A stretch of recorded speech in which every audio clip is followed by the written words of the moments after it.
Hello दोस्तों। उम्मीद है अब सब ठीक होंगे।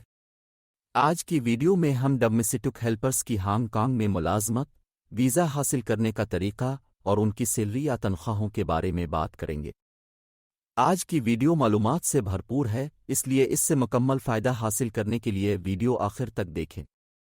अगर फिर भी आपको कोई बात समझ न आए या मज़ीद मालूमात दरकार हो तो आप कमेंट्स में पूछ सकते हैं।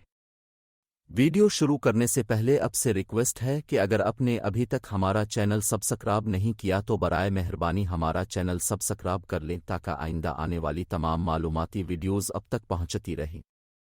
डोमेस्टिक हेल्पर्स, घरेलू मुलाजमा, मीडा वो ख़वातीन हैं जो हांगकांग में घरों में मुलाजमत की गरज से आती हैं। डोमेस्टिक हेल्पर के वीज़े में सिर्फ खातून होने की शर्त नहीं होती और मर्द हजरात भी इस वीज़े पर आकर घरों में मुलाजमत कर सकते हैं। मगर चूंकि घरेलू उमूर में ख़वातीन माहिर होती हैं और बहुत से जगहों पर खाने पकाने और सफाई के अलावा बच्चों को संभालने का काम भी होता है, इसलिए मकामी अफराद ख़वातीन डोमेस्टिक हेल्पर को ही तरजीह देते हैं। इसके बावजूद कुछ लोगों ने मर्द हजरात को भी डोमेस्टिक हेल्पर के वीज़े पर हांगकांग बिला रखा है। ऐसे कई अफराद घरेलू ड्राइवर की नौकरी करते हैं। हांगकांग में इस वक्त तकरीबन 4 लाख डोमेस्टिक हेल्पर घरेलू मुलाजमीन मौजूद हैं, जिनमें अक्सरियत का ताल्लुक फिलीपींस और इंडोनेशिया से है। इसके अलावा कुछ डोमेस्टिक ही पिल्लर बांग्लादेश, श्रीलंका, नेपाल, इंडिया और पाकिस्तान से भी है। हांगकांग में डोमेस्टिक हेल्पर की इतनी तादाद होने के बावजूद यहाँ उनकी बहुत डिमांड मांग मौजूद है। हांगकांग एक खुशहाल इलाका है और यहाँ दौलत की फरावानी है। ज़्यादातर ख़ानदानों में शौहर और बीवी दोनों मुलाजमत करते हैं, इसलिए उन्हें डोमेस्टिक हेल्पर घरेलू मुलाजमा की ज़रूरत रहती है। इसी वजह से हांगकांग में डोमेस्टिक हेल्पर की बहुत डिमांड है। कुछ बड़े घरों में एक से ज़ायद डोमेस्टिक हेल्पर भी होती हैं। इस मुलाजमत में आपको इस ख़ानदान के हमरा इसी घर में रहना होता है जिसमें आप मुलाजमत कर रहे हों। आपके रोज़मर्रा के अखराजात जैसा कि खाना पीना, ट्रांसपोर्ट और इलाज वगैरह घर के मालिक की जिम्मेदारी होता है और आपकी तनख्वाह से कोई रकम नहीं काटी जाती। तमाम डोमेस्टिक हेल्पर की हफ्ते में एक दिन छुट्टी होती है और घर के मालिकान उसके कानूनी तौर पर पाबंद होते हैं। बाकी हफ्ते के 6 दिन सुबह से शाम तक घर की मुख्तलिफ जिम्मेदारियां सरंजाम देनी होती है। इस दौरान अगर किसी मुलाजिम की तबीयत ठीक न हो तो भी काम से रुख्सत ली जा सकती है। ज़्यादातर घरों में डोमेस्टिक हेल्पर को अलहदा कमरा रहाइश के लिए फराहम किया जाता है। कुछ मालिकान के यहाँ डोमेस्टिक ही पिल्लर को 2 दिन यानी हफ्ता और इतवार की ब्रेक दी जाती है, मगर ऐसा बहुत कम घरों में होता है। डोमेस्टिक हेल्पर की मुलाजमत एजेंसी की मदद से मालिक से राबते की सूरत में बराह रास्त भी हासिल की जा सकती है। मालिक के साथ मुआहिदा तय पा जाने के बाद घर का मालिक ही डोमेस्टिक हेल्पर के लिए वीज़ा अप्लाई करता है। आपको किसी किस्म की वीज़ा फ़ीस या एयरलाइन के टिकट की फ़ीस अदा नहीं करनी होती। हाँ, अगर आप किसी एजेंट के ज़रिए अप्लाई कर रहे हैं तो वो अपनी सर्विस मुहैया करने की फ़ीस ज़रूर लेंगे। मुलाजमत मिलने और वीज़ा लग जाने के बाद ही डोमेस्टिक हेल्पर अपने मुल्क से हांगकांग आती हैं। हांगकांग के कानून के मुताबिक डोमेस्टिक हेल्पर की कम अज़ कम तनख्वाह 4,800 हांगकांग डॉलर होती है। इंडियन रुपए में ये रकम 50,000 रुपये, जबकि पाकिस्तानी रुपए में ये 1,72,000 रुपये बनती है। कई मालिकान इससे ज़्यादा तनख्वाह भी अदा करते हैं, ताहम इससे कम तनख्वाह अदा करना कानूनन जुर्म है और घर के मालिकान को इस वजह से सज़ा और जुर्माने का सामना करना पड़ सकता है। डोमेस्टिक हेल्पर्स की तनख्वाहों में इजाफे का मुतालबा काफ़ी अरसे से हुकूमत से किया जा रहा है।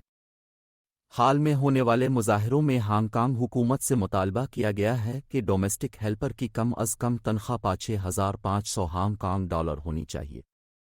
मुमकिन है मुस्तकबिल में डोमेस्टिक हेल्पर्स की तनख्वाहों में कुछ मज़ीद इजाफा मुमकिन हो सके। अलबत्ता एक बात तय है कि डोमेस्टिक हेल्पर्स को अपनी तनख्वाह में से कुछ भी खर्च करने की ज़रूरत नहीं होती, क्योंकि उनका खाना पीना, रहाइश, रोज़मर्रा के अखराजात और इलाज मालिक मकान की जिम्मेदारी होती है और वो इसके लिए अलग से अदायगी करते हैं। डोमेस्टिक हेल्पर को इस मुलाजमत के अलावा इसके साथ साथ कोई दूसरी पार्ट टाइम मुलाजमत की इजाज़त नहीं होती। मालिक मकान के साथ मुआहिदा और वीज़ा की मुद्दत ख़त्म होने से पहले नया मुआहिदा किया जाता है और उसकी बुनियाद पर दोबारा वीज़ा हासिल किया जाता है। اگر مالک مکان یا ڈومیسٹک ہیلپر معاہدہ ختم ہونے پر نیا معاہدہ نہ کرنا چاہیں تو ویزے کی مدت میں اضافہ نہیں ہوگا۔ ایسی صورت میں ویزا کی مدت ختم ہونے سے پہلے ڈومیسٹک ہیلپر کر ہانگ کانگ چھوڑنا ہوگا۔ دوسری صورت میں ڈومیسٹک ہیلپر کو نئی جگہ ملازمت حاصل کرنی ہوگی تاکہ ویزے کی مدت میں اضافہ کیا جا سکے۔ مالک مکان ڈومیسٹک ہیلپرز کے ساتھ کسی قسم کی بدسلوکی نہیں کر سکتے۔ ہانگ کانگ کا قانون انہیں پورا قانونی تحفظ فراہم کرتا ہے۔ ماضی میں ایسی کچھ مثالیں موجود ہیں جب ڈومیسٹک ہیلپرز کے ساتھ بدسلوکی پر مالک مکان کو حکومت اور عدالت کی جانب سے سخت سزائیں سنائی گئیں۔ اب بات کرتے ہیں کہ ڈومیسٹک ہی پلر کی ملازمت کیسے حاصل کی جاتی ہے اور ویزا کیسے حاصل کیا جاتا ہے۔ ڈومیسٹک ہیلپر کی ملازمت کے حصول کا طریقہ مختلف ممالک میں الگ الگ ہے۔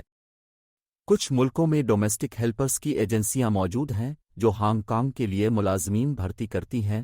دوسری جانب کچھ ملک جیسا کہ بھارت اور پاکستان میں ایسی کوئی ایجنسی موجود نہیں۔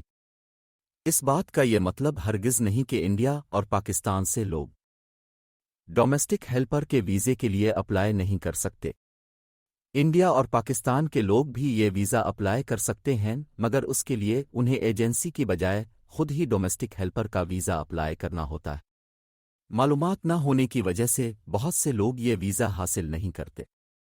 اس لیے ہانگ کانگ میں پاکستانی اور انڈین ڈومیسٹک ہیلپرز کی تعداد بہت کم ہے۔ کچھ ممالک جیسا کہ Philippines, Indonesia, Thai land, Sri Lanka اور بنگلہ دیش وغیرہ میں ڈومیسٹک ہیلپرز کی ایجنسیاں موجود ہیں جن کی مدد سے ہانگ کانگ میں ملازمت حاصل کی جا سکتی ہے۔ وہ اپنی فیس لے کر باقی تمام کاغذی کارروائی مکمل کر لیتے ہیں اور ویزا لگنے کے بعد ڈومیسٹک ہیلپرز کو روانہ کر دیا جاتا ہے۔ پاکستان اور انڈیا سے ہانگ کانگ میں ڈومیسٹک ہیلپر کی ملازمت کے لیے ہانگ کانگ میں گھر کے مالک یا سربراہ سے براہ راست رابطہ ضروری ہے۔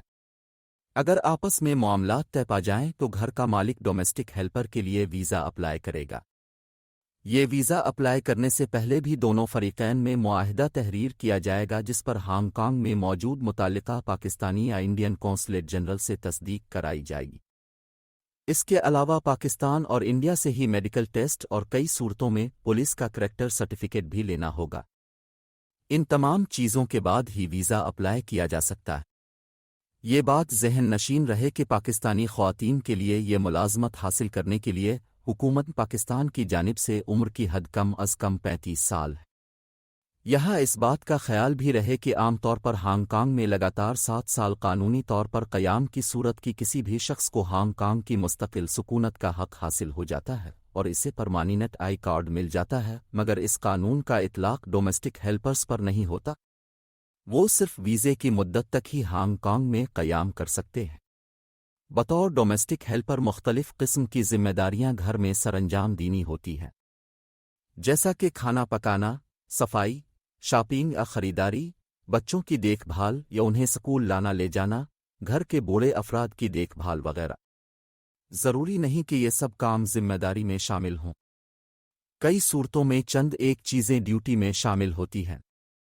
ہانگ کانگ میں مقیم انڈین اور پاکستانی خاندان اکثر انڈین اور پاکستانی ہیلپر کو ملازمت دینے کے خواہشمند ہوتے ہیں تاکہ ایک کلچر ہونے کی وجہ سے دونوں فریقین کو آسانی رہے۔ اس کے علاوہ کئی دیسی ڈومیسٹک ہیلپر مقامی افراد اور خاندانوں کے ساتھ بھی ملازمت کر رہی ہیں۔ ڈومیسٹک ہیلپرز کی ملازمت، ویزا، ان کی سیلری یا تنخواہ یا مزید کسی بھی قسم کی معلومات کے لیے کمنٹس کیجیے۔ ہم پوری کوشش کریں گے کہ آپ کو بروقت جواب دے کر مطلوبہ معلومات فراہم کریں۔ اس کے علاوہ اب سے ایک مرتبہ پھر ریکویسٹ ہے کہ ہمارا چینل سبسکرائب کر لیں تاکہ آنے والی ویڈیوز بآسانی اب تک پہنچتی رہیں۔ شکریہ۔